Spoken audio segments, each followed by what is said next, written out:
What's up, guys? So, I wanted to update the SSRI tapering journal, and first and foremost, the usual housekeeping, patreon.com/jordan42 if you want to help me grow the channel and not feel a cold rush of fear every time I open my bank account. And then also, please do check out my new solo album, Flipside Traveler, which has just come out, and it's very much a classic progressive rock kind of thing, in the vein of Pink Floyd and Marillion and art rockers like Peter Gabriel and Kate Bush, and then also with a lot of newer, more modern kind of vaporwave inspired elements and that sort of thing. And vaporwave is one of the few new musical styles I've been really excited about lately. So that's where that is, and you can listen to 8 visceral songs of me ripping my guts out about love and relationships, and all kinds of other human experiences that are well above my autistic pay grade. But anyway, so bringing it back around to where I've been at, and you've probably, regulars to the channel have probably noticed that I've been pretty quiet for about a month now.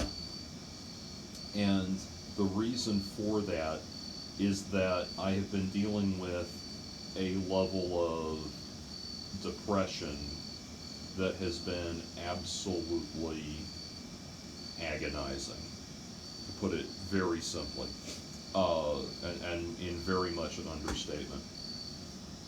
What happens,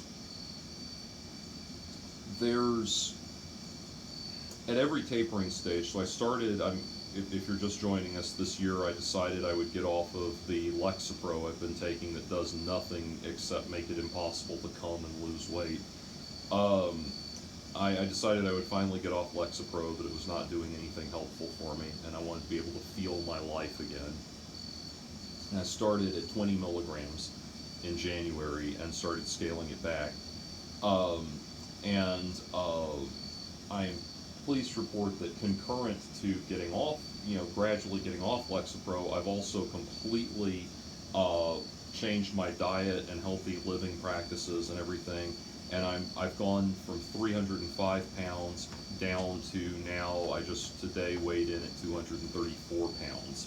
So on one scale, I have 3 different scales that I check to get a kind of an average, but that is about where it seems to be about where it is on all of them. So 234 pounds. And my goal is to get down to 220, and it's looking very, very feasible.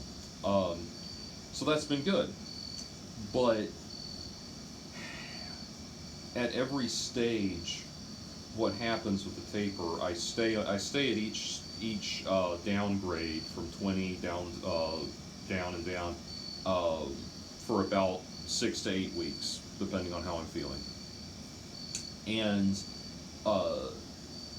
at first, I didn't do that. At first, my doctor told me to scale it back in 3-week intervals, which is not nearly enough time to fully recalibrate. So in March, I had this horrible crash, and then in April, I ended up in the emergency room, and you can watch all of those previous installments of this series to get the full skinny on that.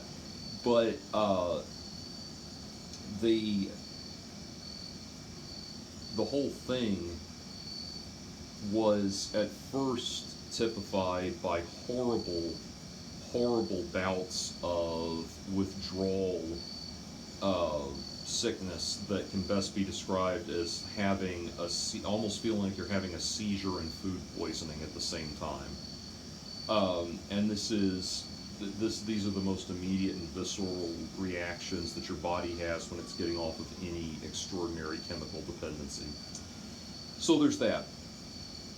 And then usually what happens is I'll have 4 weeks of hell, and then it switches off and I get a month where everything's okay.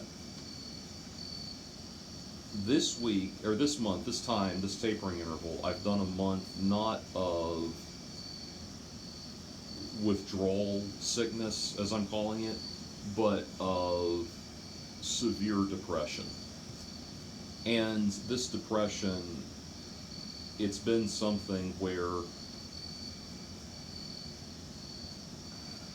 if you've ever seen the show BoJack Horseman, there's an episode of that, it's the second to last episode, called The View from Halfway Down.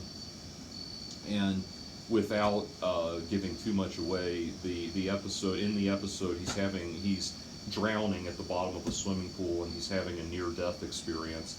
And as he's having this near-death experience, every person in his life that has ever mattered to him, or that he has ever screwed over in some way or anything like that, are all taking turns explaining to him what a horrible piece of shit he is.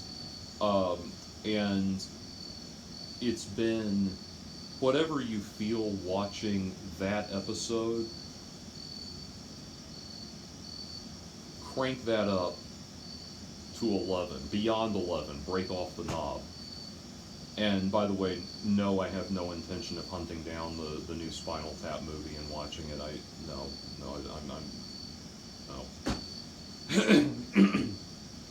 But anyway, yeah, just it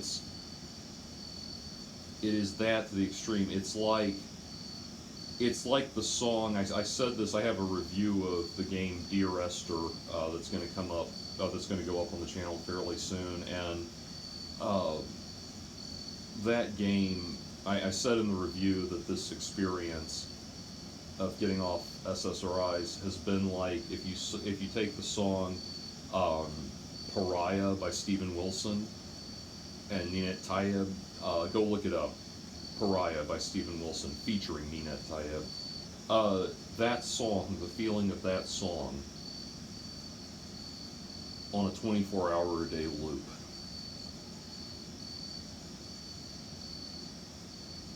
And it is, think about it this way, like, your nervous system gets so fried from the tapering process that it can't feel, that you get to a point of what's known as anhedonia. You're not able to feel anything. And in that numbness, you start to feel something beyond just the numbness, just the emptiness. And it's a feeling like,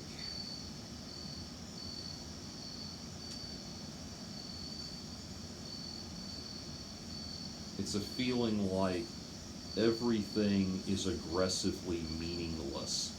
If you've read the book of Ecclesiastes, and he keeps saying, vanity, vanity, all of this is vanity, that's it. I mean, it's just meaningless. The New International Version translates vanity as meaningless. And yeah, that's it. It's just, there's this lack of meaning to anything. Nothing matters. And it's as if no food can have nourishment for you. I mean, nothing. Everything, every experience, everything you look at feels like staring down at a dead body in a casket in a funeral. And it's hard to put into words. You know, I've been reading The Never-Ending Story by Michael Ende for the first time since I was a very little kid, and mainly because I was in the mood for something, Narnia-esque, and I realized, I was rewatching the movie and realized I'd like to read the book again. And the book is, I'm 60 pages into it, and it's already so deep and cerebral that it just leaves the movie, even the first movie, which was objectively the best one, leaves it in the dust completely. It's just extraordinary. But through it all, in the movie and in the book, it's this thing about the nothing, just the feeling of being consumed by the nothing. That is it. That's depression. That's what he's describing, and the way it just completely consumes everything. And so, I have had throughout the week, the month, a combination of people friends, family, and even ChatGPT reminding me that it's not forever, and it won't last forever. There will be a dawn to this darkness. And I've just been telling myself that at every tapering stage, every stage of the taper, it's 4 weeks of hell, and then I get a month off, a month where everything feels okay again. Generally speaking, okay. And so I kept telling myself, and thank God weeks on the tapering schedule start on Wednesday for me. So that's where I've been, that just happened to be where I've been changing the dose. And I am now at week 5. I'm 2 days into week 5 of 2.5 milligrams. And right at the end of week 4, so Monday, Tuesday, I finally broke through and I started feeling normal again. And the other thing that I've been experiencing in this is, at this stage of the taper, has been a lot of what they call the flu-like symptoms, which is this feeling of this swampy feeling of queasiness and that sort of thing, and just like feeling like I want to vomit a mucus made entirely of despair is the best way to describe it. Coupled with, dizziness, bouts of dizziness, lightheadedness, that kind of thing. And through it all, I have gotten very adept at just going about my daily life while all of this horrible shit is playing out in my brain. And just like, whatever deranged, insane nonsense you need to cycle through my brain now. I'm just gonna be here in the produce section evaluating which oranges feel the firmest, and go about my daily life. And if you want to fill my brain with all kinds of H.P. Lovecraft inspired elder gods rising from the blackened pits, that's fine, do it. And so there's been a lot of prayer, certainly, and very much a lot of prayer in the tone of, I just give me today. I just need today. My prayers have been very much about submitting to God's will, handing my life over to God. And it's weird how, when I was 20 plus years ago, when I was, one of the assholes in the new atheist movement, not to say they're all assholes, but there are assholes in the new atheist movement, and I used to be one of them. When I was one of those people, I thought the idea of submitting to God just meant, submitting to a divinely inspired locus of social control and that kind of thing. And really now it's just liberating. And I don't even think that much about what it means or what I mean by it. I just know that I need to keep saying that. And that has been deeply stabilizing for me. And so finally now it looks like I'm going to get a month off. And then mid-October I will go off of this stuff completely. And I don't know yet what that looks like. It could be that it could be that the next part of this is the easiest part of all, because 2.5 milligrams, I barely have any in my system at this point, medication in my system at this point, so it may not really even notice, or it could be the biggest shock to the system yet. I don't know. But what I do know is that it will take, when I go down to that next step, it will take another 2 months. So mid-December, I will be fully calibrated at fully functional at the new dose level, which at this point will be no dose. And so I'll be fully functional at that point. and then it will still take more time. There's more system recalibration that has to happen in the background, and more stuff that it has to keep putting back together and everything. And from what I understand, it'll be 3 to 6 months after stopping it all together when I'm finally back to baseline, when I'm finally back fully functional again. And if you've been following this series, I had an absolutely horrible vacation experience when I went up to Gatlinburg in April of this year. And I've been thinking about trying something. There's a little vacation community in the North Georgia mountains, that I'm thinking I might experiment with, where I'll go up there for just like 2 days. Not try to do like half a week or so like I did in Gatlinburg.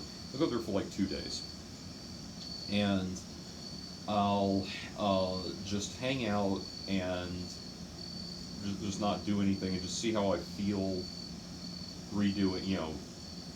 going on a vacation again.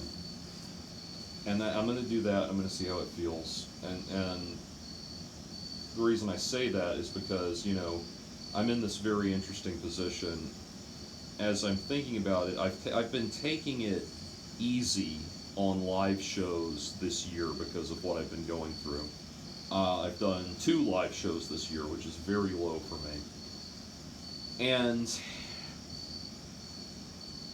I'm looking at it. It's interesting. As I'm looking at trying to improve my financial situation, as we all are, the most surefire thing for me would be to accept a touring gig that would keep me, and I have contacts I could reach out to, finding some kind of touring gig in somebody's band, where I could, be on the road for like 3 months, 6 months out of the year, who knows.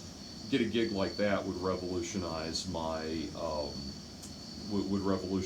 financial situation for sure. But the thing is, I went on that horrible vacation, and that horrible vacation was supposed to last 5 days, I think, and I made it halfway into 3 before I had to come home. And if I accept some contract, some big touring contract or something like that, I can't back out. I've been thinking about how to go about it. I can't back out. I would have to be able to commit to whatever it is. And part of me is thinking, well, see if you can find something that's got like 5 dates or something, which 5 dates would probably run the course of like 2 weeks when you factor in travel. Try something like that. The other thing is I'm much healthier now. My body is 100% improved. My blood pressure is solid.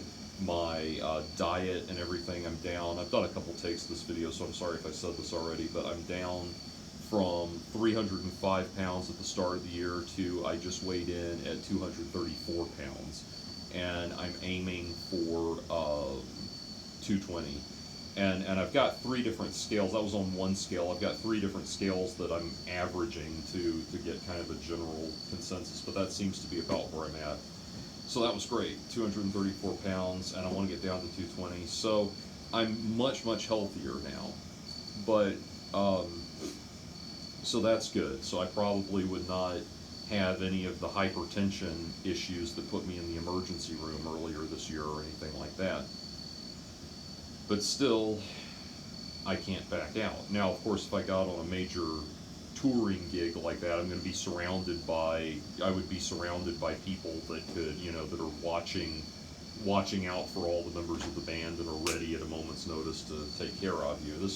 This would not be, one of these like small time sleep in a Winnebago and eat gas station food that you can barely afford type of gigs. I would have to find something that was legit, something serious.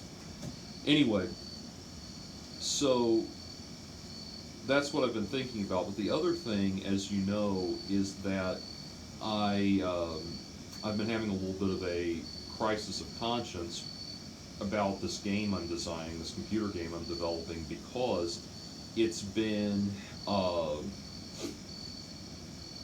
it's a, I'm teaching myself game design, and I'm using AI for the visual assets, to design the visual assets for me, because I don't have the skills I need in that regard.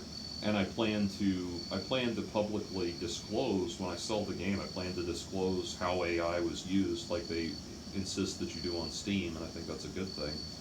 But even so, it's just so weird how I feel now about the world, about my place in it.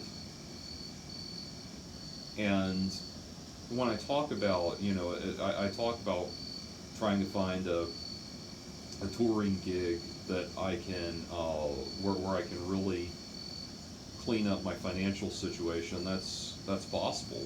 That's certainly doable. But I'm also thinking very hard about who I am now and what I'm feeling, and I'm trying to figure out what is, what is part of the tapering process, and what is genuinely changed in me. Because, and to give you an idea, like, the best metaphor I can think of for how I feel right now is when I was about 15, I grew out a 14, 15, 15, yeah. I grew out a beard. I was able to grow a beard, so over the summer I grew a big, thick beard just to see what it would look like. Never done that before. And when I shaved, right before the start of the school year, I shaved it off, and my face had filled out. Like, it looked more like what you see now in terms of, like, my jawline had filled out and all of this stuff, and I looked more mature. The baby fat had dropped away, and I looked a lot more grown up and mature. And it was a very surreal experience to look in the mirror and see that, because it had been, my bottom half of my face had been covered, and it's like, oh my God, I thought I was still that other thing, and now I'm this. And that's kind of, as I come off of the medication, see, it puts me in touch with some things that have been brewing in the background in my mind for a long time. And I have, in, the world of professional music, you deal with so much bullshit. Like, oh my God, I could tell you some incredible stories about some of the bullshit artists I've had to deal with in my life as a professional musician. It is not glamorous. It is not as glamorous as you think it is. It is not as fun as you think it is. It is a whole lot of work for frequently very little ROI, and nothing is guaranteed. And it's just, when I was 24, 25, I was loving this life, and so much of me just feels so tired now. And the thing is, I'm in a place where I'm like, do I want to let this go altogether? Because I just feel like, I feel so many things. Like, I wonder if I've grown out of it. Like, there is a part of me that is, now in my early 40s, suddenly very, very drawn to the idea of a family, and I'm wondering if that's even still possible for me. Is it even possible to find a woman that is interested in me and will not be filled with contempt and disdain the nanosecond I show pain and fragility as I have with this? Is it, is any of that still possible, and can I come to terms with the world well enough to function in it in that way, if that makes sense? And all of these kinds of things have been on my mind too, and wanting to, for in recognition of other commitments that I have in my life that I don't want to talk about on here because it's all personal, thinking about things that would keep me closer to home and that sort of thing. And then all of that on top of the fact that I so do not feel connected to what music is anymore. And it's like, again, going into the beard one way and taking it off and seeing something else, as this cover that I've had on, this numbing agent that I've had in me for so long, which is the Lexapro, is coming out. I'm strongly reevaluating what kind of person I am and what I want out of life, and I'm trying to figure out. I made the commitment that I'm not going to change anything until I'm completely off the Lexapro and fully recalibrated and can make a clear-headed decision about what it is that I want. But it's not for nothing that in that one video I was talking about trying to get paralegal certification or something like that. Some kind of just a well-paying job that I can just focus on doing and live a normal, boring life instead of a weird, boring life.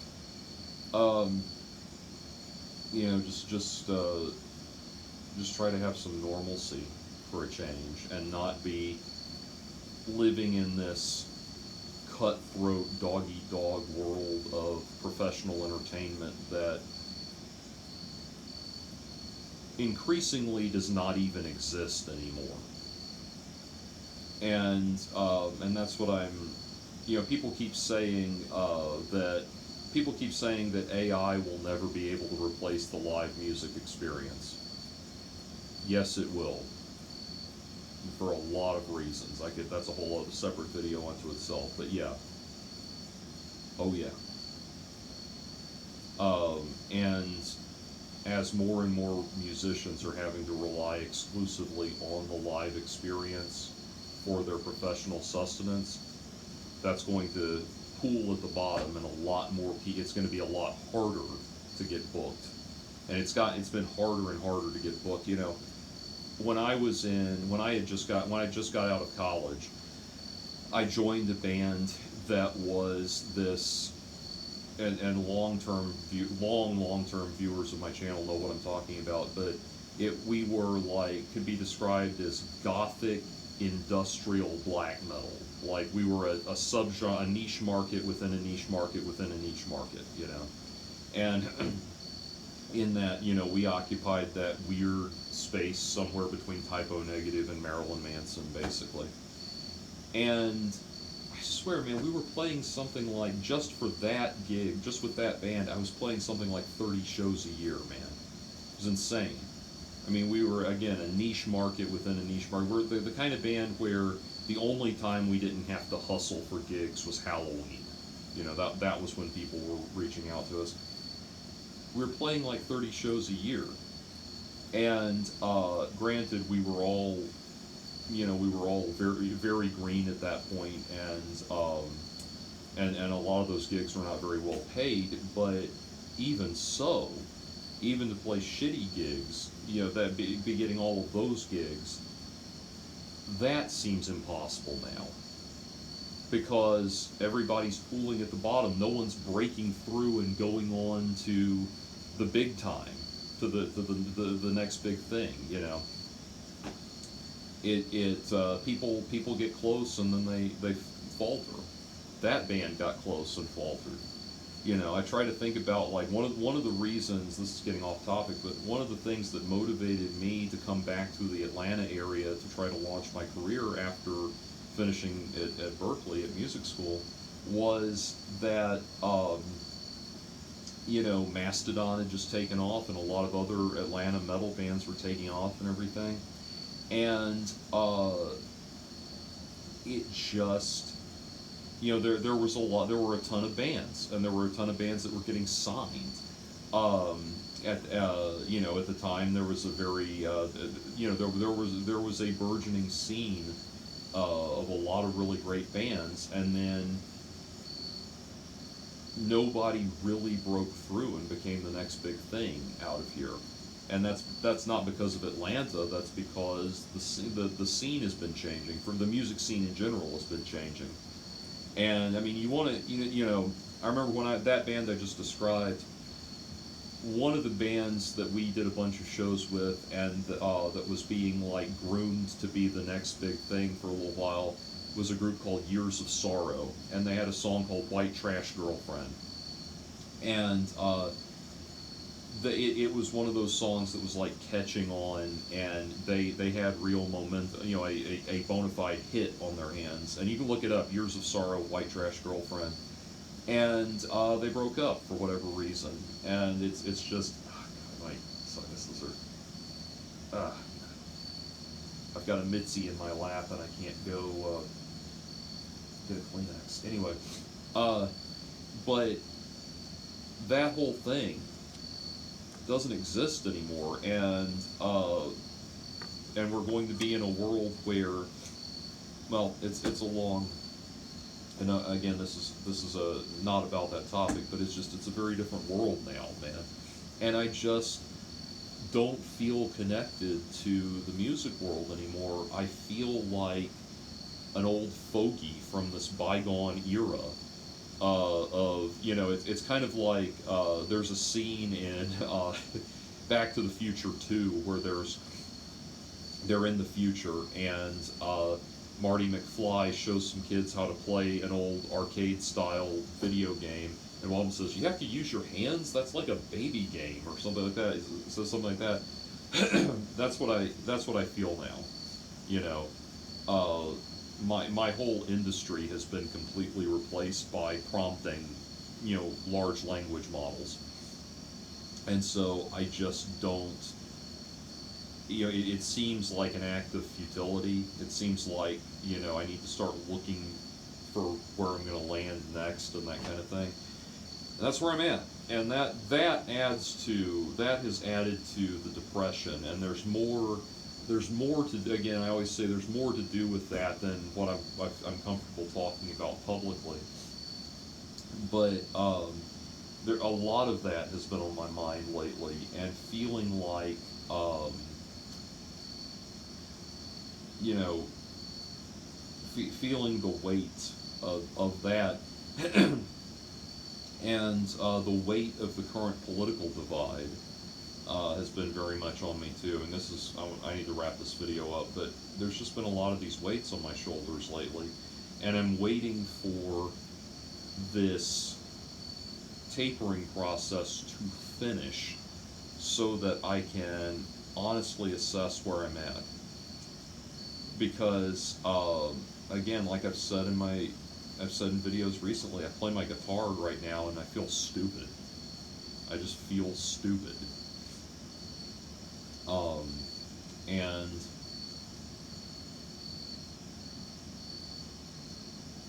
it's like, whatever I do, no matter how accomplished it is, I learned, one of the things I've been working on recently, not to sound like a show-off, I am working on it, is the song Playing God by Polyphia, and I learned like the first little bit of it, and I just felt stupid. Like, this doesn't matter.